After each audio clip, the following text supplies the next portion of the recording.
Mga takot magutom guys. Bumili kami ng 20 kilos of basmati rice. Kann man scannen, oder? Ja. Nein? Scannen wir? Passt? Wie viel haben wir? 20? 20. Ja, 16 Euro weniger. Kasi naka-reduce yung price niya. Ja, Da reicht doch das Foto, muss ich doch gar nicht. Nagdadagdag na rin ako ng pang balikbayan box. Kaya bili kami ng naka 2 times na kami ngayon sa Lidl. Kaya mga macaron. Saka na yung iba. Aber zahlen tue ich bar. Bumili na naman kami ng hipon. And yung 2 kilograms. Ako. Ayan.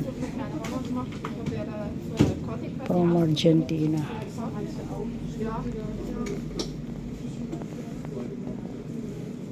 Walang tao yung ibang walang cashier sa ibang pwesto.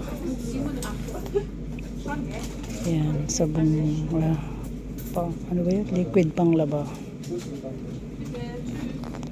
Ayan, namalengke na naman ng mga pusang gala. Dito, DM. Tapos, ito, Lidl.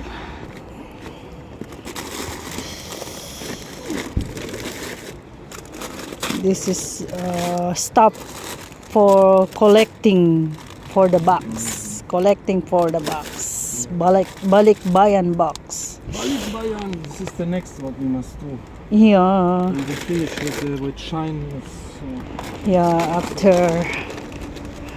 after this Christmas season.